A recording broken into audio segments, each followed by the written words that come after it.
Occasionally a board game catches us completely by surprise, and we don't want to love them, but for some reason we do. Here's the 10 that caught us most by surprise on Legendary Tactics.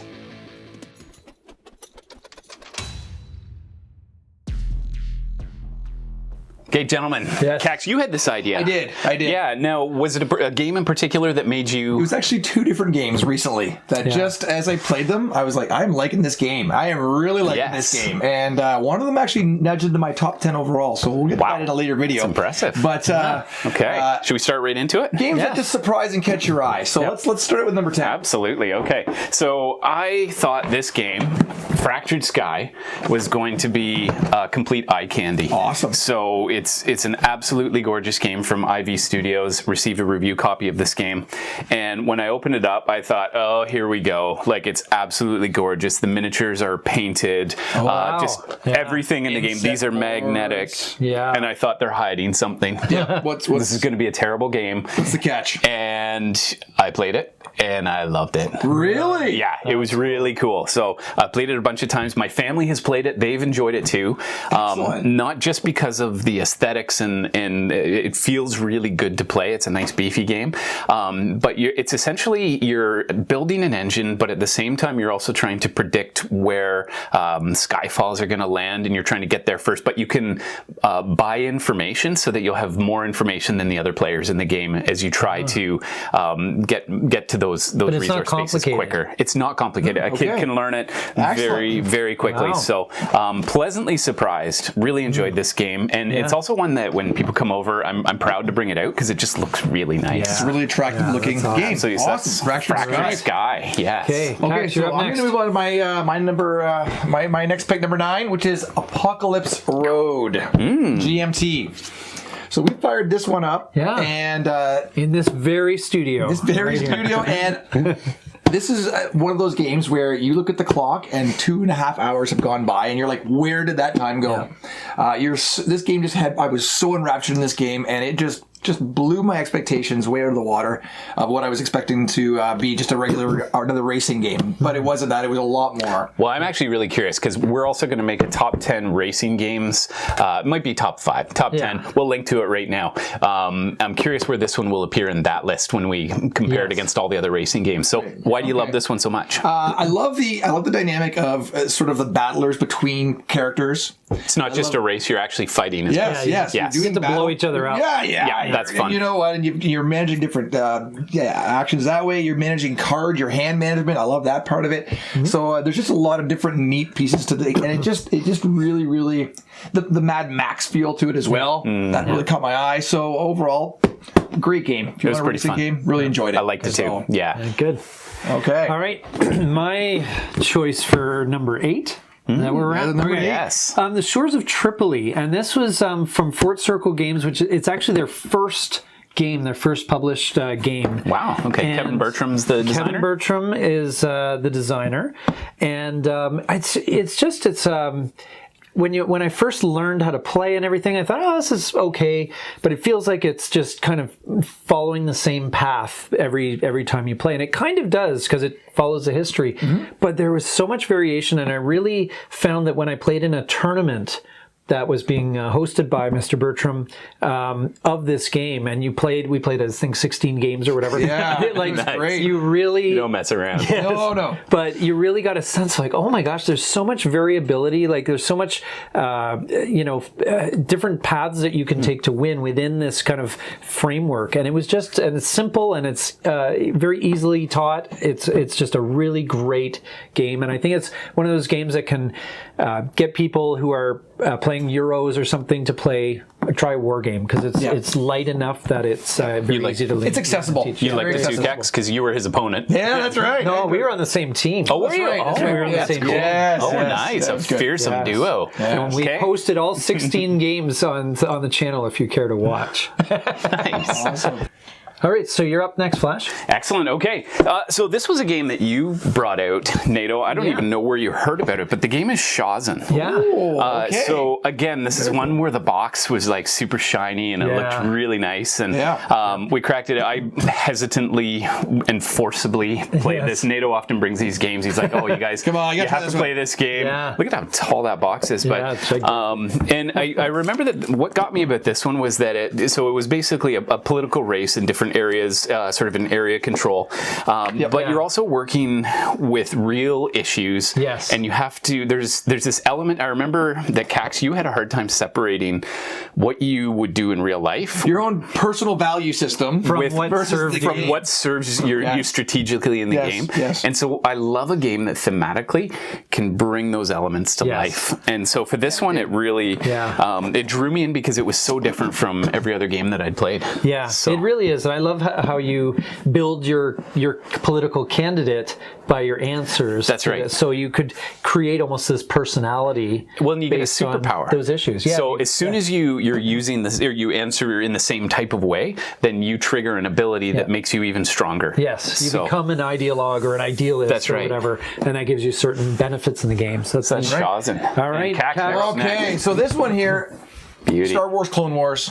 Yeah. And this game here, I really like this game. It's based on the pandemic sort of mechanic, except there's a lot more to it. It's obviously themed in the Star Wars IP.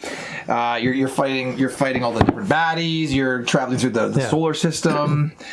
You've got the miniatures. It just really brought Star Wars to life in a new way for me. Really worked. enjoyed it. Yep. And I actually went out and bought this game after we played. So I own a copy now. And it's cheap. Like I've seen it on sale sometimes for like $30, $35. And you get these miniatures. Yeah. It's a beautiful system. That one caught me off guard too. I really like that. And actually, it was a recommendation from one of our viewers, so we want to give a shout out to our viewers and your suggestions, because we do read and follow up on them. And this was one that was recommended that you did a Star Wars top 5 or 10. That's right. And this one wasn't on the list, but everybody said it should be. Yeah. And it's quickly scaled my list quickly. So absolutely. Star Wars. And we'd love if you want to help the channel out, please subscribe, and also please let us know in the comments what game caught you by surprise. What one were you not expecting? Yeah. Absolutely. Hey, NATO. Now this one might be surprising in that people may say, well, why did this game catch you by surprise? Because it is very well respected. Because the book is so boring. I actually like the book. I'm rereading it right now. Oh, reread it. I tried 3 times and couldn't get through the book. But the game itself, so this is Dune Imperium. It's been out for a few years now. They have 2 expansions, and they even kind of did a reboot of it already. So it's kind of like a reimagining of the same game system. But this game is a work placement game. Partly, it's also partly a deck building game, and it just fits together really well thematically. It feels like you're part of the machinations politically and so forth in the Dune universe. And there's a lot of strategy, and it's just got this great personality to it. It's very hard to kind of put my finger on exactly what makes it work so well. Does it really capture the Dune? Yeah, I think it does. The Dune but it definitely does. But it's just a lot more fun, and I really wasn't sure what to expect when I got it, but I'd heard good things. So I'm like, okay, well, let's give it a try. And I think it was really just, I think maybe you'd asked about it or something, and so I said, well, I'll just surprise buy it, and let's play it. That's right. That's how it works. I've been really pleased with it, and it has a digital implementation as well with Dire Wolf that is very slick. Very well done. It's excellent. Yeah. So, awesome. If you want to try it, it's cheaper to get the digital version, and you can give it a try. And if you like it, then you can go for the hard copy. Dune Imperium. Yeah. Okay. I confess I was a little lukewarm on that one. Yeah. It didn't really catch me off guard. It was okay. I'd be willing to try it again. Yes, I think you should give it another go. Absolutely. Yes. Flash. Okay. Very nice. Number 4. Now, you're going to start to think that there's a theme here, because my next game is Moonrakers, also from IV Studios, also not getting sponsored or paid to promote this content. I just genuinely really like this game. So awesome. It was fun. Yeah. So the game, what I love is that it brings it to life where I'm actually bartering. I'm trying to complete complete a mission. If I can do it by myself, that's amazing. Often you need the help of a friend at the table. And so it's almost like a competition where I'm like, Cax, do you want to help me out? And then Nate offers me a better deal. So I'm like, yeah, I'm going with Nate on this one. We both get some rewards. He gets slightly fewer because I'm a really good negotiator. And so it smells like a rematch. Early in the game, it's just that you're building your ship, you're adding parts, but early in the game, it feels like everybody's helping each other. But then as you close in on the victory, people stop helping and you have to do it yourself. So you need to have your engine built by that point. So really nice game, gorgeous. IB Studios are doing a wonderful job in their games. It's very clever. I enjoyed it. Yeah, absolutely. So we're down to number 3, Cax. Awesome. And number 3 for me is a game I don't actually have in cardboard because you and I just discovered it on Board Game Arena. Another great website to check out if you want to just access to a lot of games, and that's what we use it for. It's called The Lost Ruins of Arac. And never has there been a game that looks more like an Indiana Jones adventure game than The Lost Ruins of Arac. And it's just got that vibe to it. But I kind of went in going, oh, here we go. It'll be just some kind of like, move pieces around, fly over ravines or whatever. Like, go find a temple and do whatever. But no, it had some depth. Yeah. It had some really, really neat mechanics in it. Choices. It had a lot of choices, but not like overwhelming. So just the right balance of choice and just enough ways to win that it isn't overwhelming again. Because I find games either there's not enough or there's way too many. And I found Lost Ruins of Arac struck it perfect. I also really like that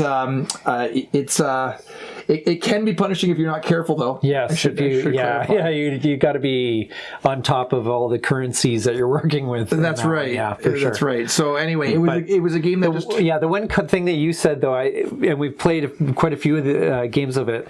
He said he always said that it's a game that feels like it isn't not long enough, which is very unique. So maybe you can chat more about that. Yeah. So after the first couple of games we played, we finished a game in about under half an hour. Yeah. 30, 35 minutes, we had a game done. And actually, Flash, that's why I thought you may like it. Cool. Because it's you like a game that's snappy. I like it. Keeps its pace going. It is snappy, yeah. And quick to learn? Quick to learn. Fairly quick. Easy to play. Love it. Yep. Okay, I'll have to try it. I would say, too, that, after the first 2 playthroughs, you get to the end and you're like, oh, I wish I had 3 more turns. Yeah. And that's what kind of, following up on your point, where it was just like, I want this game to be longer. And I think that's another good sign. Apocalypse Road made the time fly. This game, you wanted more time. So it's kind of interesting how how these word games can affect your approach to your mindset. Yeah. So really appreciate Lost Ruins of Arac, what it did. We're on to number 2 with NATO. All right. I got on this monster game here. And we featured a lot of content on this game. And Mr. President by GMT Games. For me, it was obviously we did a lot of content on it, and I had done a lot of reading on it, and I had a pretty good idea of what to expect. But what I found was as a design, it was just full of surprises, things that I didn't expect, and little clever ways of managing different, mechanisms to bring the feeling of being an American president alive. I just thought it was so clever in parts that it just really caught me off guard, and I'm really glad that I have it. It's not for everyone. It's a heavier game. You're gonna, if you play it out, it's gonna take somewhere between 6 to 10 hours to play fully.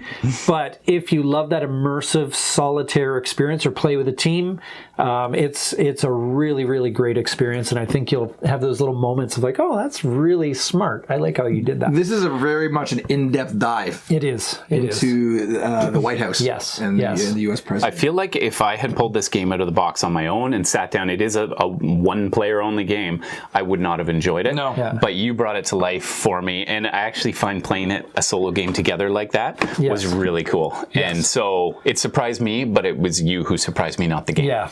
Yeah. So. And you do get a note that says to my successor. Yes, the best component in the your game. Predecessor. Okay, so that is all I got to say for that. That's a good one. All right, our last one. One last game. I had to save this one for the end because I was not expecting to like this game.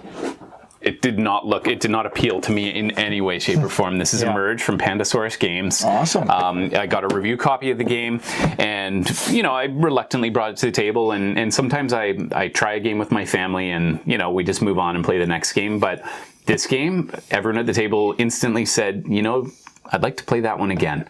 And so we did, and then we played it again and again and again. And this game has just really hit well. I've played it with friends. I played it with you guys. Yeah, we played. Yeah, it's good. I love a game where you want to pedal it around and show it off to everybody. And this game did that for me. Yeah. Totally unexpected, but I just loved the design. So essentially, what you're doing, it's a dice roller, dice chucker, and you have to assign those dice to various powers, which will let you build your ecosystem up on the islands. Okay. And you can, when you take these cards, you get to actually trigger better powers. So you can reallocate the dice, reuse dice, and so it feels like a game where it's not luck-based, where you're just chucking dice and hoping for the best result. It feels like the person who manipulates the dice the best or most effectively will get the win, and I really like that. Yeah. I have to say, for this game, Flash, when you played it, you were keenly interested in how NATO and I were going to receive it. And I remember you after, I remember your excitement about how do you guys like it? What did you think? Right? So there was you had a buzz about it. Well, and an authentic. The problem is when you talk up a game, your friends are instantly